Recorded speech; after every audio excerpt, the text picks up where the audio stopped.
Hello, everyone, and welcome to Dragon Talk. We have an amazing two guests here with us to chat about Roleplay's Court of Swords, kind of in general, but also in celebration of episode 100. So we have JP. Hi, how's it going? It's going, man. Thanks again for having us on the show. No problem. And Max Gonzalez. Hello, Max. Hi, how's it going? Good. It's me, Greg Tito, and Satine Phoenix. Hi, hi. So we've spoken to JP before about everything role play, as well as Dungeon Master Adam Coble. But Max, I don't think we've chatted with you in the past. So why don't you start us off by just talking about what your Dungeons and Dragons history was? Was the first time you played with these guys, or did you have a history before that? Yeah, I'm a little bit of a different case with, I feel like, a lot of people, a late bloomer, as it were, in terms of D&D. Yeah, I didn't play it when I was younger. One, because I didn't have friends that want it. That sounds so horrible. I didn't have friends. No.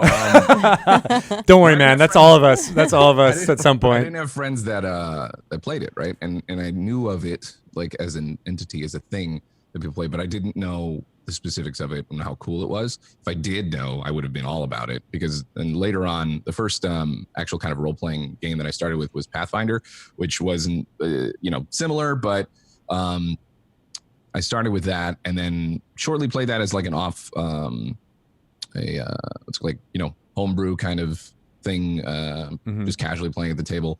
But then JP and them invited me onto what was that? West Marches, right? And I was able to play a wacky little wizard on there, and I got a little taste of like proper, role play D&D with people who know what they're doing and all that stuff.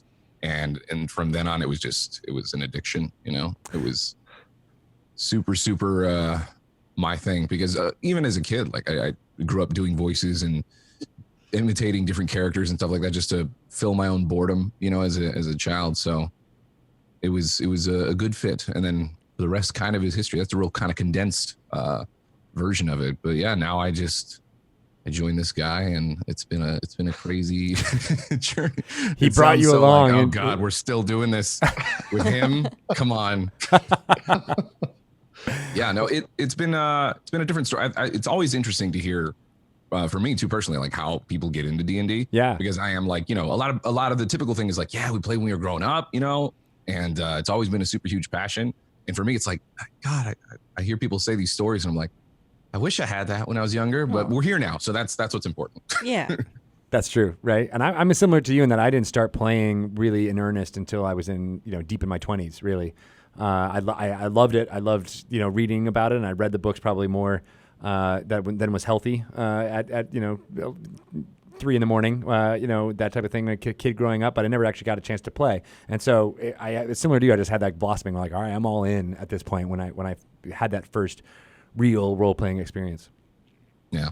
So, not dissimilar. I mean, I think that's the kind of thing that we're hearing a lot more now from folks, especially as streaming and things have begun to make it more accessible on figuring out how to play. And you guys were a big part of that. So we were saying right before we started recording, JP, you and Roleplay and this show and all the shows that you do on Roleplay were one of the first kind of weekly series of D&D live play that was being live streamed. Yeah. We started back in February of 2013, so we're coming up on 6 years in about a month that we've been doing this. And we started back in 2013 playing second edition, because fifth edition didn't exist yet. I think it might have been being beta tested at that time. Right, with the D&D Next thing was happening. Yeah, D&D Next, exactly. And so yeah, we've done. I was trying to think and do quick math how many shows we've done just across those soon to be 6 years. It has to be 30 easily that we've done, spanning. Court of Swords been the longest. Obviously, we're coming up on episode 100, but we've had a couple shows reach around 50-ish is usually where we kind of start to finish those stories. And everyone decides, it's time. It makes sense. But Court of Swords is just, we keep going. And we're having a lot of fun doing it still. So nice. Satine, did you watch these guys when they kind of started? I mean, I know you and I pioneered a little bit of some of the weekly edited shows, but like now. Yeah, you guys are super inspiring. Definitely setting the tone for everybody else. I greatly appreciate you and everything you've done. Well, thank you. That means a lot. I appreciate that.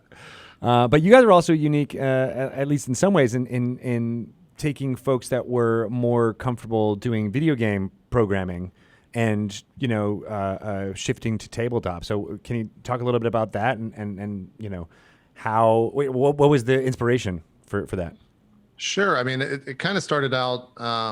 The first show that we ever did when we were playing second edition, it was myself and a bunch of my friends from kind of the esports world. And so I figured as we started down the road, I'd continue to pull in as many friends as I could to, introduce them to tabletop and role playing and Dungeons and Dragons eventually. And it just so happened to work. I think actually I remember now actually the story, the first time me and Max played together. They used to do a show, which I'm not going to repeat the name because it might not be kosher for this show. But instead show every Friday, they would play video games or they would invite a person to play video games and do multiplayer stuff on their channel on a Friday night till, I don't know, whenever usually someone passed out from being too drunk.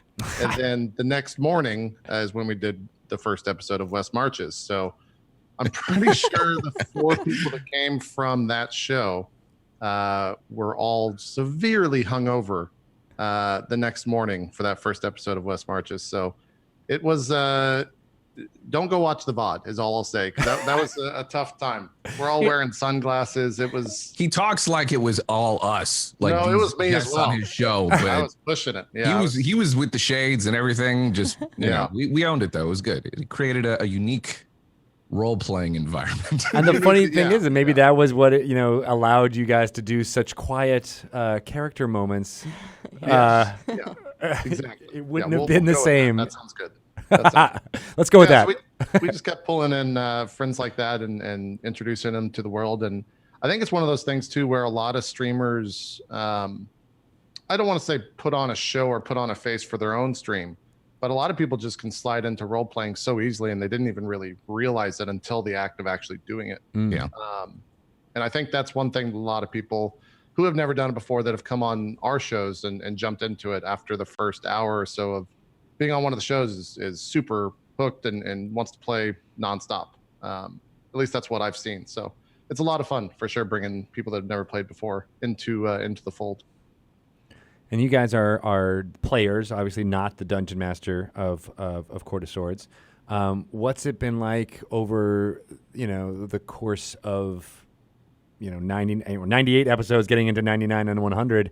Right. Kind of reacting to what Dungeon Master Adam Coble kind of brings to the table. I know what happens on Court of Swords is very I would say different than a lot of traditional role play shows and or games that people are participating in. Yeah, I think that we've shifted focus around episode 50. The first 50 episodes were so combat focused. Basically every encounter was deadly, and so after, I don't know, 13 or 14 characters were lost, 3 of mine and 3 shows specifically, we kind of took a step back and was like, all right, the audience as well as us as players are having a hard time, being connected and being interested in these characters when they're there for 3 weeks and then gone. And so we started to take kind of a narrative style approach after that, and move away from XP every combat, rather now to XP every goal kind of met at the end of the session. And a lot of that's just because Adam's, a game designer himself, and he can kind of homebrew a little bit of that stuff or a lot of that stuff on his own. I'm interested though in Max's answer to this, because Max kind of gets I don't know. I'll let Max fill in the blank there. How do you think about that, Max? Role playing with Adam is such a wondrous journey. Ups and downs. No, Adam's a fantastic dungeon master. And I think people who've watched the show, it's pretty self-evident that he's got a super large amount of talent and passion for what he does. However, that's the PC response. The the real response is no. I love Adam. He's super good at what he does, and it's super fun to play with him. But man, does that boy punish you, or just me? I don't know. It just happens that way. Although, But what? Berg, Yeah, the character, maybe for folks who may not have watched every single one, like what is it more lethal? Is the combat? Do you not pull any punches? Like what makes it so different? it's a combination of verbal insults on my character. I like how abuse started to come out. You're like, nope, it's real. We're gonna go with insults. Let's push insults out there. Abuse. No, From his non-player characters. It's not from Adam himself, right? yeah. No. I honestly, it works well with me when somebody. It's that whole thing from where I grew up and the way I was raised, where like if somebody teases you and stuff, they're comfortable with you, and if they're not saying anything, you know what I mean, to you, it's that very much that kind of relationship that I have with Adam, and it works super well. Adam, yeah, it's just also that dude just rolls so well. I just don't understand, at least in the digital realm. When we get in person, then I feel like it's a little more on the level.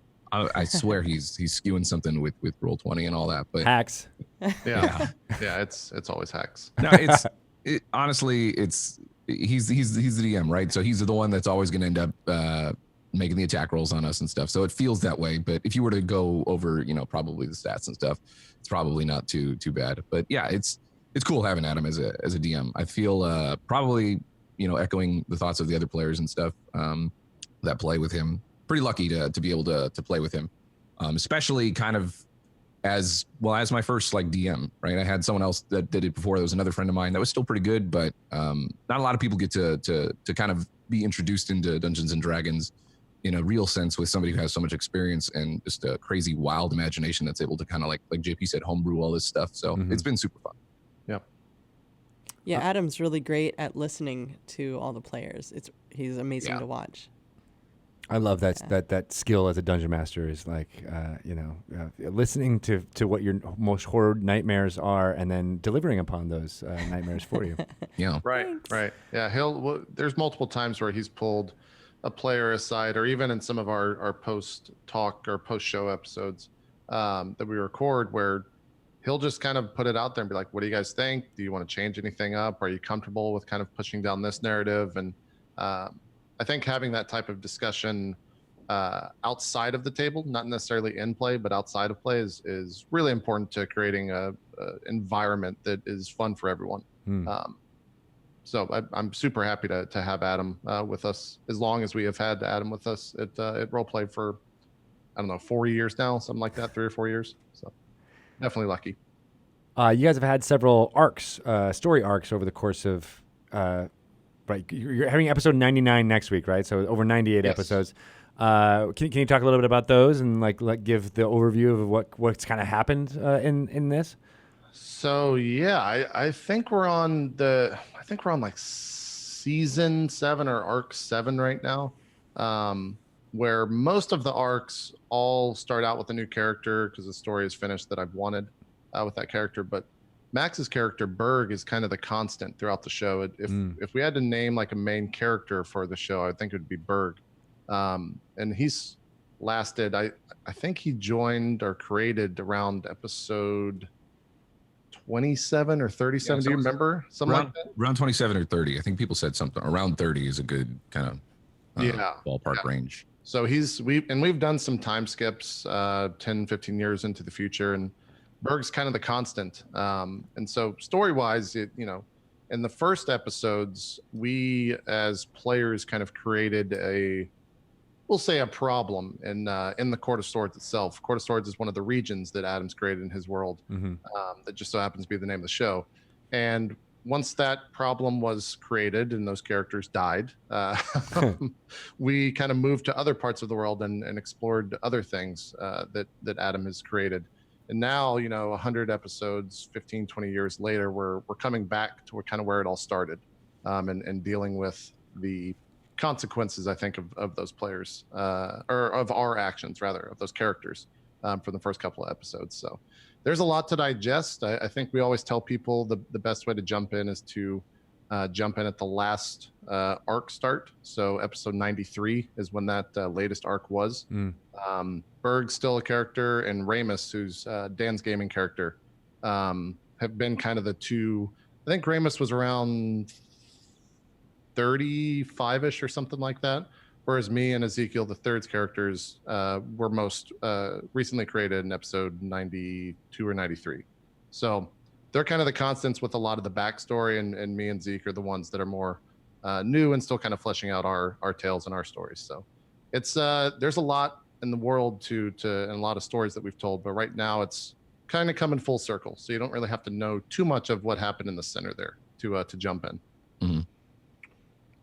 And if you were to, I'm sure if I asked Adam this, I'd get a different answer. But if you were to kind of summarize, what the slug line or like tagline for what makes Court of Swords different from other D&D live play shows, what do you think would be like? What would be is it the intrigue? Is it the lethality that you were mentioning? What kind of sets it apart, you think, as a player? That's a good question. Max, do you have an answer for that quickly? Because I'd have to think about it for a little sec. I think one, like we touched on it a little bit before, part of the makeup of the cast is like you'd have these random like Twitch broadcasters that are fully, recognizable most of the time just on their own, doing their own gaming content and stuff. So I think it's interesting not only for the show itself, but also for me. Like I always say this to people, like just as a broadcaster that has his own thing going on, this is all content that I can't make on my own. And this gives me a platform to be able to do it. That's kind of like the one side of it is that, you have all these, like I said, I get it so many times in my chat now too, where, they either come through from role play and say like, oh, I watched you on JP's channel and really, really didn't know you did that. And I'm here now, you know what I mean? Or it's vice versa. And I have fans that have been following for a very, very long time. And they say like, oh, wow, again, like I didn't know you did that. That's super, super cool.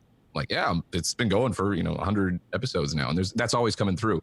But other than that, from the actual just show perspective, I think we combine a good combination, and we always try to strike that harmonious balance of staying focused on the game and being committed to our characters in role play.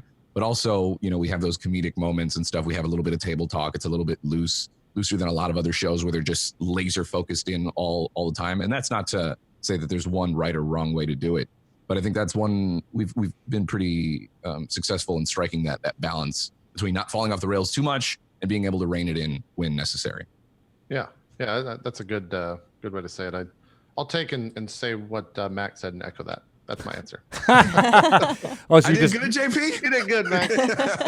You're gonna retweet what he just said. I'm gonna retweet what Max said. Yeah. Nice. What do you think, Satine? If you were to pick these guys' brains for any streaming, tips or tricks to do with Maze Arcana, what would you ask? Oh man, just business. The business part. You like. I'm so impressed with your reach and the way you interact with your community, and just like I said it before. You guys are inspiring, and so very specific. And I wonder if that's because of your esports, all that the other kind of. You like streaming. concentrating on engagement, like that kind of stuff? Yeah. Because I mean, like that's what you guys do, right? Like, and maybe esports is not like, but the Twitch streaming, like it's you and your viewers, like that is what you always do, and then bringing that into the tabletop streaming game stream. Like, how do you engage with your players while you're gaming? That's something that we talked about earlier. Do you talk to them in Twitch while you're playing? I think it depends on the person. Max is very good about being able to communicate with chat when he's not necessarily in a scene on the show. And so is Adam as well, although Adam's in most of the scenes, obviously being the DM. But both Max and Ezekiel the Third will be in chat constantly. If they're making jokes or something like that, he'll join in on the conversation. Myself, not so much, only because I'm usually the one running kind of all the production stuff. So my mind is trying to keep all that in order and trying to keep focused on the show itself as well. But I think also the other thing in terms of just kind of the business side of that, it's definitely, at least for me, it's been a learning process from day one. Most of the stuff that we do now comes from failing the first time at it.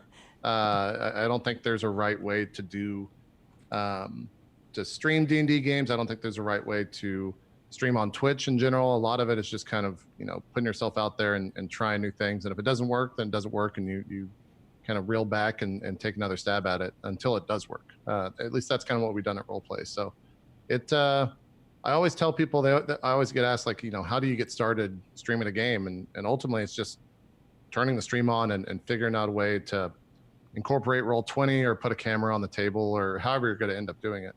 And from there you start to, develop new problems and hopefully you can find the answer for that stuff. Or see if someone else already has and kind of emulate what they do. So it's definitely not something that we just got right the first time. There's a lot of stuff, especially if you go back and watch kind of that first episode from 2013, and even the first episode of Court of Swords. Like, our graphics have changed. The way that we incorporate Roll20 now is much different than we did back then, where it was just a window capture. Not to get too technical, but now everything is automated. So we're plugged into the Roll20 APIs. So when Max changes his HP and HP bar scales down, and when he changes his strength or something like that after a level up and grabbing a feat, it'll change in the character sheet in real time on the show. Cool. And that's all just through trial and error and finding people to help us, create those type of products. So it's definitely been a lot of fun the past almost 6 years now. I'm very interested to see what happens in the future as well. I think that's really good advice about streaming in general. I mean, something that I had to kind of sound the gong on a little bit here at the D&D office, because I think a lot of folks were like, oh, if you're going to be producing something, it needs to be perfect. Right. And like spending a lot of time and energy to make sure it's got everything, that, a live TV production might have. And I'm like, guys, I don't think you're really getting the beauty of Twitch is that it doesn't matter. Like, people actually like it more if it's got warts and, you can see the duct less polish. Yeah. Yeah. I mean, I think it feels more authentic. Too perfect is definitely a thing that I think will make some, especially for D&D, I think, because people come from a place where they're playing it at home with their friends and it's kind of raw. It's a little gritty, and to tune into something that is so like exciting and close to your heart. And you watch a stream that's just like super, typical Hollywood production and real, typical Hollywood. You want to have that kind of, you want to feel that it's a genuine stream of people that genuinely care about connecting with the chat and the viewers and stuff. So having a little bit of, rough edges and stuff around the production and the show and stuff, I think that works well. I think that's not necessarily something you should try to fake. I'm not saying like, like the hot, I can see like execs going like, this is what we do. Okay. Well, okay. Yeah. We'll fake it. Right. Well, guys, whoops, we had a technical issue. You can't fake nerddom. We're wacky. You're right. We gotta wear the jeans with the holes in them. Gotta put holes in them first, right? Or like, these pictures behind us. Why don't you just tilt them a little bit to the left, and that'll make it feel right. Like, I totally get Nothing it. Too forced, I think, is probably the best way to kind of condense that. And not to say that production isn't bad or that production is you always want to strive to improve. We definitely, especially coming up on our 100th episode, the live shows that we do in person at a studio, they're super good. I'm always so impressed by how we keep expanding them, from the set design to a technical aspect and stuff. So I get so excited before these shows come up, and I try to spread the word for people. Like, yes, you enjoy the show like as it is, but this is just like one of those extra special moments for us too. Not only because we're there in person, but because we get to interact with cool technology and setup and all that stuff. So yeah.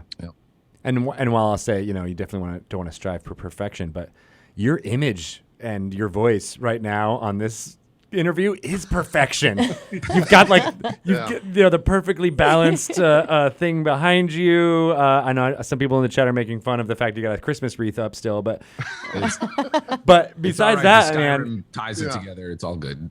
I don't think I could improve your presentation at all right now. So like you want to for the stuff that matters. Like what you see is like a good framed thing. And let me just point out, this is a chair right here. It's just a chair. That's no reason for it to be there. Yeah. And then there's multiple books holding up that lamp. So it might look all right. What you don't see is like the mess that's over here. Oh, right. You don't see behind the curtain. You know what I just realized? That's actually HP. That's a Harry Potter light, isn't it? Yep. Oh, see, I thought it was I thought you had swords that were like a Court of Swords motif going back there. Cooler, potentially. Actually, you should get some swords that look like the Court of Swords logo in the background. It's a good idea. Yeah, that'd be cool. Yeah. All right. So I take that back. There's totally ways you can improve. Yeah.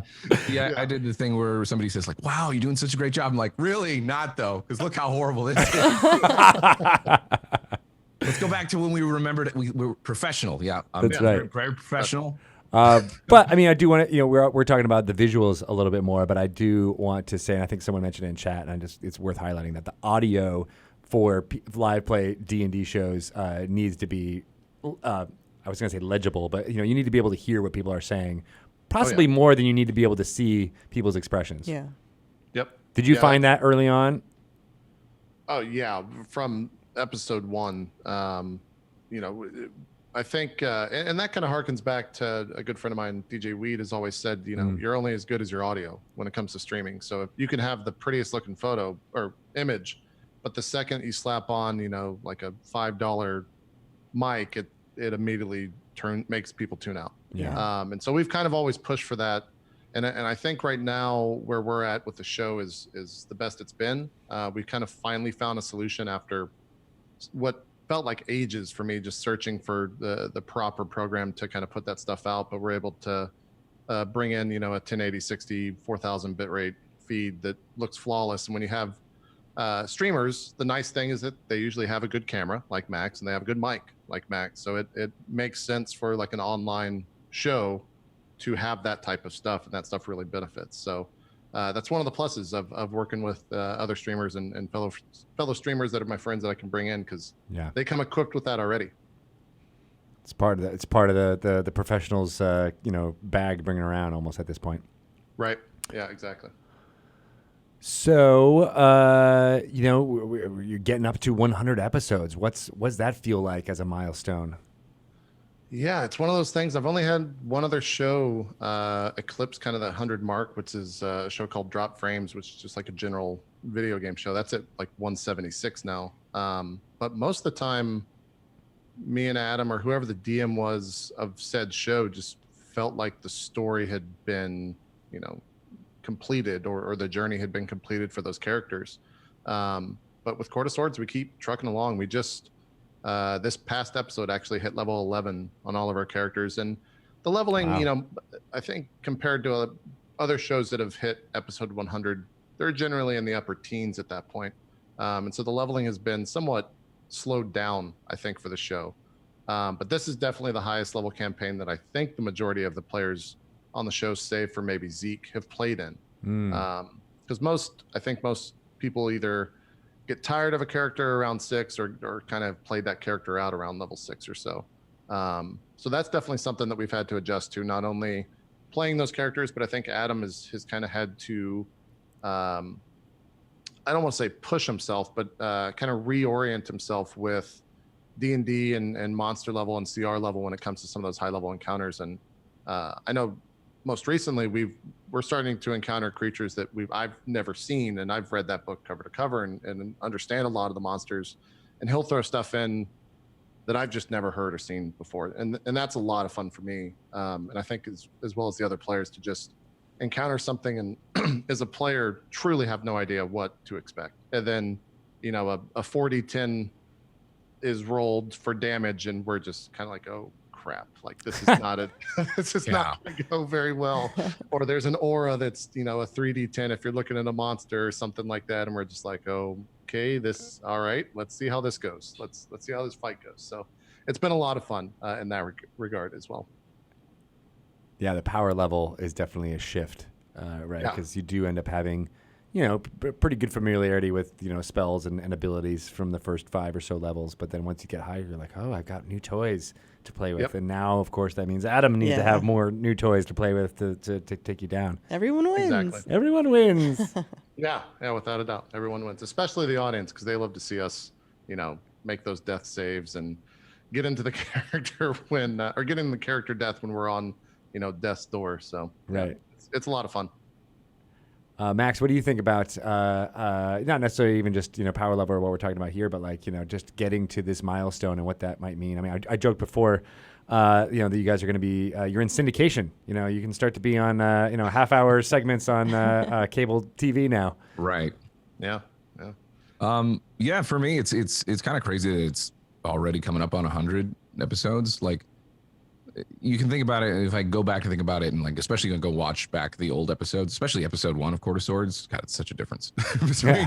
You don't realize how much has changed, just production wise, and even just character development, and all of us just being comfortable and meshing well and all that stuff, and just having that nice balance. But yeah, it's also in the same sense, it's flown by, kind of crazy. It's been nuts to have Berg survive as long as he has, because.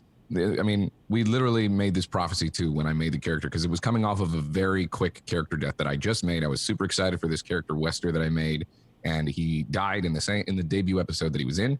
That's how brutal we were, like back then, in terms of the combat and the encounters. They're still deadly and dangerous now, but we're a little bit better equipped for it. And but to get back to it, Berg, yeah, like when I made his character, I'm just like, yeah, whatever. He's a half-orc barbarian. Oh, great. His stats he's really stupid and he's got some bad stats. Great. So, yeah, he's Berg. We'll just call him Berg. He's giant and he's pretty dumb. And yeah, because I don't care about this character as much, he's going to live forever. And that's exactly what happened. It's not to say too that like Adam hasn't been just like making sure that Berg lives. Berg has been in so many different, almost on the cusp of death scenarios. But yeah, it's been crazy. But it's been super, super fun still. And to play Berg, and I think a lot of people too probably ask or are curious about, playing the same character for such a long time. Does it get boring? Sometimes, a little bit, it depends on an episode to episode situation basis. But the challenge for me has been just trying to create a compelling, arc for Berg where you see him change. Like JP mentioned earlier, we had a 15 to 20 year skip ahead. Mm-hmm. So we had kind of more like seasoned, like old man Berg, and I had to think about the way to change his demeanor, the way he spoke, and all that stuff. So that's kind of been the constant challenge for me that keeps me interested and not getting tired of the character. I like the challenge of like, how would he be? You know what I mean? Rather than just keeping him the same as any good D&D character or player would do, right? You just try to think about what makes sense for the character, and being the same character for such a long time offers you a unique opportunity to have a challenge and then try to rise up to that. That's really cool. Yeah. Do you think this is just one milestone of many to come? I mean, 150, 200. Like, is there? The idea of having these arcs and kind of seasons kind of means that you can keep it fresh, right? So it could potentially go on forever, right? Yeah, I mean that's the plan. We do a bunch of different games in the sense of not just D&D on the channel, but I feel like you not only because D&D has just become such a staple in the tabletop world, but because it's just needed. It's the comfort food of tabletop is the way I look at D&D. And so we always want to have a D&D focused show, whether Court of Swords goes out and we decide to end that, whatever episode that may be, there will probably most likely 100% always be a D&D game in our repertoire. Looks like we lost Max. We just lost Max. No. Yeah, he does have the oh yeah, he was just texting me right now. Yeah. No worries. Okay, so they're messing with his connection right now in his house. So he has issues every once in a while with his internet, unfortunately. We'll get him back. No worries. Yeah, he'll join back soon. But yeah, I don't know, Satine, did you have any thoughts here? Yeah, what's this last arc about exactly? Yeah. Sure. So this last arc, I'm trying to think of the quick pitch for it. We the previous arc was kind of a finish of we were in a city called the City of Brass, which is in Adam's world the most magically developed and largest city in the world, and it actually got destroyed by kind of a primordial god.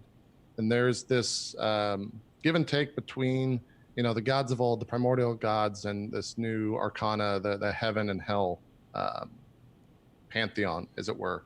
And so this current arc right now, since we're revisiting kind of what happened in the first couple of episodes, I'm not sure exactly what Adam's going to tie it into, but character-wise, my character is looking to kind of find the god of fire, Imix, in Adam's world, to basically bring that and kind of create a pact that used to exist back in the day, to then, have the primordial gods and the giants and everyone else not kind of in the pantheon of heaven challenge heaven and potentially, rival heaven on that aspect. So now that we're getting up there in levels, we can do things like that. And it's a lot of fun when you can do things like that and you're not just fighting, some bandits or some goblins, right, or some kobolds.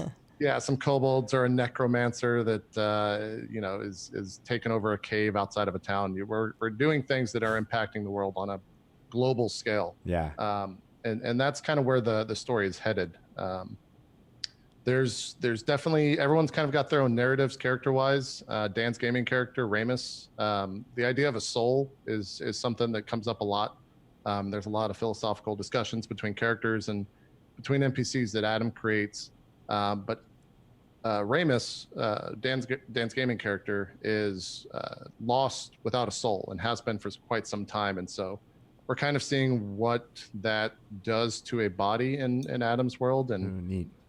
He's getting a little worse for wear. He's very close and on the brink of death. There's a bunch of penalties, both mechanically and kind of just day to day in terms of living.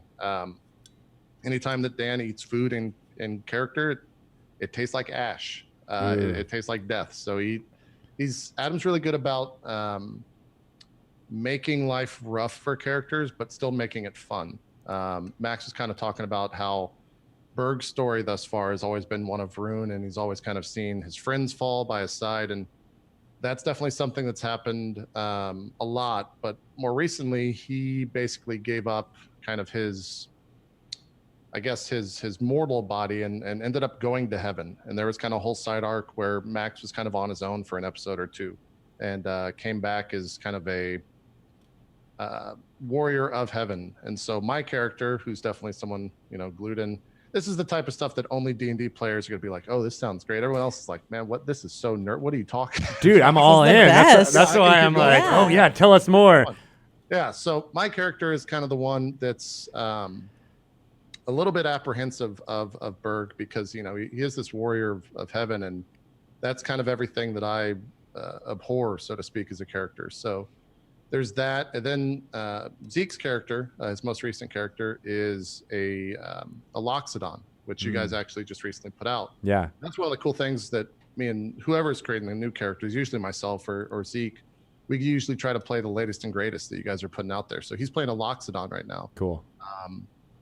And in kind of Southeast Asia culture, elephants are regarded as kind of holy creatures or heavenly creatures. And so that's what also Zeke's characters is. Whenever he walks into a town, everyone runs to him and starts, praying to him and asking for heaven's guidance, etc. So there's a lot of, tension between all the characters right now on the show. And we just now got to kind of the extent of civilization, and where it's kind of all gone to ruin. And so just now kind of going into that area, we're starting to actually work as a group, as a unit, on our own kind of first adventure as the four of us. So it's pretty exciting. I'm very curious to see where Adam kind of takes the story from here and kind of what we run into from that first arc that we had on the show almost 2 years ago now, or more than 2 years ago now, I guess.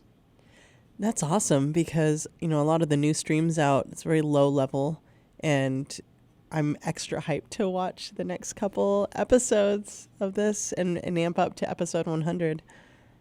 Yeah. Yeah, it's going to be a lot of fun. We just hit 11, so I play a fighter, which means I get 3 attacks around. So I'm all about that power creep right now. I have a two-handed sword, so it's 3 attacks around. I'm super about it. It's going to be super fun. Nice. Yeah, and as a dungeon master, it's really cool to see other people play high level characters and watch other dungeon master high level games, because you get so easily trapped in the pattern of those low level games that I'm really looking forward to taking a lot of notes. And there's a cool thing, definitely. I think you guys are experiencing, the middle stage where you're like, you're working on a, kind of a nation or country kind of level of importance, right? And then, looking forward in case, Berg is actually survives until level 18, 19, 20, but then you almost deal with more cosmic kind of threats, on par with deities and stuff like that. So then, it gets into this whole new phase. But like I really like that middle phase where it can be, all about having your actions impact, hundreds of thousands of fictional people. Right. Yeah, it creates a tension, I think, as a player when your actions carry more than just for your immediate group. You start to put more weight into each of your decisions, and it just makes it more fun playing that character on a second to second rather than, it's still fun to play a level 1 character, but no one really cares about Bob the fighter walking around in town. But the second that you're a level 10 or 11 fighter walking into town and people recognize you or they've heard stories of things that have happened to that character, that's when it gets really fun. That's when, as a player, I think it really starts to make a lot of sense and be super, super fun to play in. You're paying off that hero's journey kind of. Totally. That's a good way to say it. Yeah. Exactly. I guess level 11 is not high, but it's high to some of us. It feels like it, right? Because it feels high to me. Yeah, it is high. Yeah, I feel like as characters right now, the way I look at it is that we're kind of making the decisions that'll shape the end of the game, so to speak. And Adam's done a good job of always bringing in decisions for us to make that make it seem like that. So one of the things, Zeke's character. There's a political structure within the game where each court has like a knight, a queen, a king, and a page. And Zeke's character has brought in this theory that the current court that we're in, the Court of Swords, is without a knight. And I ended up fighting Zeke's character as kind of a test of strength from my point of view. And he wanted to put on a show for kind of the acolytes of this temple that we were in. And it was a fighter versus a monk. So I just blew everything in the first round, and he lasted a round. I ended up doing he rolled a lot of his HP, so it's a little bit low. So level 10 monk was about 50, 60 HP, and that got just demolished in the first round. Right. And so in that fight, he decided that as a character, he was going to push for my character to become kind of the knight of the court. And as a character, I don't have really any interest in that. But as a player, that's something that we've never really done, and we've never really affected anything on that scale. We've always seen these knights from afar in other courts, and they've been kind of the big bad evil guy, so to speak.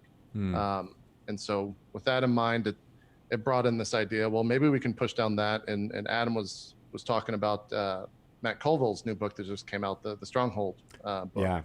And so Adam was like, well, let's read that book and see if that makes sense to kind of bring into our world. So now we might be building like a kingdom, which I'm super into, and I think the other players as well are super into it as well. So I dig that a lot because it moves, the D&D role playing from that kind of action set piece kind of game to the intrigue set piece, which has almost as much, if not more, stakes. How you're going to act at that masquerade party in the court almost has more stakes than whether or not you're going to kill the dragon. Right. And I love that. And then you have your players going, can we just go back to the dungeon? Right? So much. Life was so much easier. Remember when we were just, banging goblins' heads against the wall? Wasn't that so much nice? Yeah. So much nicer. Don't get me wrong. I love fighting being in the dungeons and being in the combat in D&D, but there's been a string of episodes every once in a while, 3 or 4 episodes where no dice are rolled combat-wise on the show. And I think that's maybe something that's a little bit unique to our show as well, is we don't necessarily force the combat. Yeah. Adam doesn't really say like, oh, it's been 8 hours or 12 hours since you've been in a dungeon. Let's go fight something. It's more just like, does it make sense? Does it make sense narratively? Do you guys have interest? Are you having fun right now? So those type of discussions come up a lot. And more often than not, we're in a town just having a conversation and kind of pushing the narrative down the line, which is nice to be able to play with people like that, because I think as a group we have to make that decision, not as an individual, but as a group at the table. So we got real lucky with the people that we have at the table with us, for sure. Sweet. What's it been like for you as a player on this show? You mentioned how Berg has had the longevity and been kind of the main character. Do you get frustrated as a player not having that kind of longevity, or do you or have you enjoyed creating new characters and coming in? Oh, hey, Max is back. Yeah, I think it's on his Yay! Yay! The phone 3G is working. Hi, this is the worst setup ever. I'm on my phone. Yeah, Greg, it's all right. Greg cursed you when he talked about how good everything looks. I know. This is all his doing, Curse me. Max. I'll take full blame on that one. My bad. But this works. We can hear you. Nothing, I suppose. Yeah, they were supposed to call Comcast, before they did anything. And I was gonna, tell them to hold off and say. They cut the line, didn't say anything to me. I'm like, okay, cool, great. So here we are. There you go. See, a little bit more of a candid thing. Hopefully the audio isn't completely garbage. But You really it do is need what to it take is. down your Christmas tree, don't you? I do. Look at it. It's right there. I thought the wreath was like the one holdover, but nope, there's still everything up. Yeah. Yeah, it's the test of a streamer to find a last-minute solution when your net goes out. So, yay. You did it. Anyway, Real. I was just asking JP whether he was, enjoyed making new characters and bringing new ones to the table, and if there was any, hard way to get a longevity kind of feel there. Yeah, I think it's something. Over just within Court of Swords, I think I've played 11 characters, maybe. Wow. You were going to 13 say, characters? I thought you were going to say 30. No, well, over the course of role play, it's probably 50 or 60 easily. Nice. But yeah, I've always been the when I go to create a character, it's definitely my philosophy behind it is to not go and write, the 10-page Google Doc or journal or whatever with the backstory of that character. It's one thing in one note, and you just push into the first episode and form that character around the rest of the party. And so I've had a lot of fun doing that, but I think every once in a while that it does need to be fleshed out. And I've had a couple characters go. I had a character most recently, the character before the one I'm playing right now, go about 30 episodes. And narratively, it made sense. The final episode that he was in, and it's kind of become a meme or a joke on the show now. The final episode he was in, he basically stumbled upon a god and wasn't the only person left at that point, party-wise. And so he told the god that he wanted to be forgotten about and wanted to disappear. And without thinking, Adam just said, yeah, he snaps his finger and you disappear. And it's as if you never existed. No one remembers your name. No one. And so the joke is that we don't even mention the character. It's like, what? Who was? There was a fourth person there. No, that didn't exist. And so the hope is, 20 episodes, 50 episodes, however long from now, that I go and revisit that character and figure out what's happened. Oh, that's kind of cool. And so that was the type of thing where, I had an immediate thought in my head of what I wanted. And Adam was like, yeah, he's gone. You disappear. And I was just kind of like, oh, all right. Well, I guess I'll start rolling a new character because I can't really play him anymore. So that type of stuff is, Right. I'm all about like the big flashy moments like that. That's the type of stuff I love. And so that's, we'll see what happens. Right now I'm actually playing something a little bit opposite what I usually play, in terms of, I'm like a very positive character. I'm a very nice person for the most part. I think it's pretty easy to fall into the kind of the jerk that, kind of pushes people around type, at least for me it is, that pushes people around character. But now I'm working for the greater good, and that's been a lot of fun for sure. That's good. That's good. And then, so yeah, Max, the opposite question there, kind of, you said how this has been the longest leading character and you've taken a lot of insults from Adam and all that, but do you feel any extra responsibility being now that anchor of trying to keep Berg alive and be that main character, or yeah, how do you react to that? Yeah. Sorry for this horrible angle too. I just couldn't hold the camera. No worries. As much as You didn't want to get your tricep No. reps in. Yeah, for Berg, because he is such a long running character, and I didn't plan for it to be that way. The fact that he's existed so long and been able to, you know, narrowly escape death so many different times, and he has at this point, you know, like he's like a legend in the world of Court of Swords, right? You know, people know of him, and it's really cool and fulfilling to play a character that has that kind of awesome history behind him. But I've said multiple times publicly on chat and in post shows that we do that if Berg goes, I mean, it'll suck, and of course I'll feel like, you know, it'll probably hit me delayed, and I say that it'll be fine, but it's just cool that he's had this much time already. You know what I mean? If it happens, it happens. I'm not sitting there like, oh God, I hope Berg doesn't die, you know, like constantly. So yeah, it's kind of a mixed bag where I know that I tell myself like, yeah, it wouldn't be that big of a deal. Like he's been around as like, you know, don't be sad that you know, it's gone, be sad or be happy that it happened, you know, that kind of thing. Yeah. But yeah, that's kind of where I'm at with Berg. I think I would be sad, of course, but I don't feel a whole lot of pressure with that, because even though Berg is like the kind of the anchor character that's stuck around for so long, I mean, the rest of the characters bring a hell of a lot to the show, you know, and Ramus's character too has been around for a long time too, so he's kind of like that other, you know, old school character that has been around too. So there's another tie in there with him. It's not just all on Berg. Also, Berg is kind of dumb, so you know, if I screw up, nobody really knows. You know what I mean? It's easy to play a character when they have really low intelligence. Sometimes it works in your favor. That is the best. That is the best. You can be. The hardest part is playing for me a low wisdom character with a high intelligence. Because I'm always like, what is that? How do you? Yeah. And then I've just always been like, they're berserkers or some kind of crazy, but they also really want knowledge, and they will do anything to. You know, get that spell book or something like that. But yeah, no, it can be very fun for that type of thing. So I know, you know, we're kind of wrapping up here. But the last question I want to make sure I'm personally interested in is the kind of game that Adam has designed around Court of Swords that the chat and the community kind of participate in. What are your guys' thoughts on that? How do you interact with that kind of meta game? Yeah, I think that Adam does a really good job of just listening. I think Satine mentioned that earlier.